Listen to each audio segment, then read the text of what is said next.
அண்மை செய்தி வந்திருக்கிறது. கேரளாவிலிருந்து மீண்டும் கழிவுப் பொருட்கள் என்ற முக்கிய செய்தி அண்மை செய்தியாக வந்திருக்கிறது. கன்னியாகுமரி களியக்காவிளை வழியாக கோழி மற்றும் மாடுகளின் கழிவுகள் 2 டெம்போக்களில் வந்ததை, அதனால் டெம்போக்களையும் ஓட்டுநர்களையும் அது சம்பந்தமான அண்மை செய்தி இது. கேரளாவிலிருந்து மீண்டும் கழிவு, கேரளாவிலிருந்து கன்னியாகுமரி களியக்காவிளை வழியே கோழி மற்றும் மாட்டுக் கழிவுகள் கொண்டு வரப்பட்ட 2 டெம்போக்கள் பறிமுதல் செய்யப்பட்டிருக்கின்றன.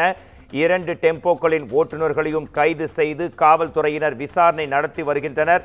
கடந்த சில நாட்களுக்கு முன்பு புற்றுநோய் தொடர்பான மருத்துவ கழிவுகள் கொட்டப்பட்டு தமிழகம் முழுவதுமே பரபரப்பாக பேசப்பட்ட இந்நிலையில் தற்போது கேரளாவில் இருந்து மீண்டும் கழிவுப் பொருட்கள் தமிழகத்திற்கு வந்திருக்கிறது. இது குறித்து நமது குமுதம் செய்தியாளர் பிரின்ஸ் தரும் முக்கிய விரிவான தகவல்களை கேட்கலாம். 2 நாட்களுக்கு முன்புதான் மருத்துவ கழிவுகள், புற்றுநோய் சம்பந்தமான மருத்துவ கழிவுகள், அதுவே பரபரப்பாக பேசப்பட்டு கொண்டிருக்க இந்த நேரத்தில் தற்போது மீண்டும் கேரளாவிலிருந்து கழிவுப் பொருட்கள் தமிழகத்திற்கு. உங்கள் தகவல்களை தரலாம் பிரின்ஸ்.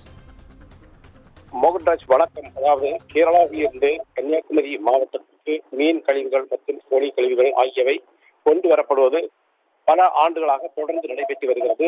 இதனை கட்டுப்படுத்த கன்னியாகுமரி மாவட்டத்தில் களியக்காவிளை, நெட்டா மற்றும் கொல்லங்கோடு உள்ளிட்ட பகுதிகளில் சோதனை சாவடிகள் அமைக்கப்பட்டிருக்கிறது. இருப்பினும் இந்த சோதனை சாவடிகளை கடந்து இந்த கோழி கழிவுகள் மற்றும் மருத்துவ கழிவுகள் கொண்டு வரப்பட்டிருந்தது.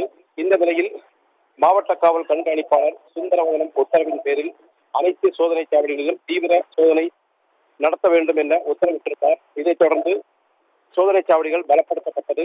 இந்த நிலையில் இன்று களியக்காவிளை காவல் நிலைய ஆய்வாளர் பாலமுருகன் தலைமையில் போலீசார் களியக்காவிளை பகுதியில் வாகன சோதனையில் ஈடுபட்ட போது கேரளாவில் இருந்து வந்த மினி டெம்போ ஒன்றை தடுத்து நிறுத்தி சோதனை செய்தனர். அப்போது அதில் மீன் கழிவுகள் மற்றும் மாட்டுக் கழிவுகள் இருந்தது தெரிய வந்தது. இதையடுத்து அந்த வாகனத்தை பறிமுதல் செய்தனர். விசாரணையில் அவர் திருவனந்தபுரம் பகுதியை சேர்ந்த முகமது என்பது தெரிய வந்தது.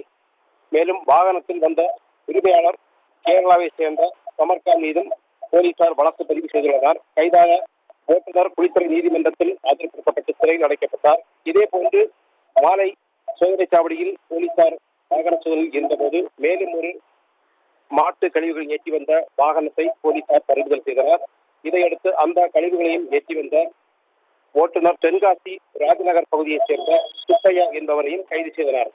தொடர்ந்து இதுபோன்று குமரி மாவட்டத்தின் எல்லை பகுதிகளின் வழியாக இந்த சோதனை சாவடிகள் வழியாக வருகின்ற கழிவுகளை கட்டுப்படுத்துவதற்கு மாவட்ட நிர்வாகமும் மாவட்ட காவல்துறையும் நடவடிக்கை எடுத்து வருகிறது. நேற்றைய தினம் நாகர்கோவில் அருகே இதுபோன்று மருத்துவ கழிவுகள் கொட்டப்பட்டதாக மாவட்ட தகவல் கிடைத்து அவரும் சம்பவ இடத்தில் சென்று ஆய்வு செய்த போது அதில் மருத்துவ கழிவுகள் இல்லை என தெரிய வந்தது.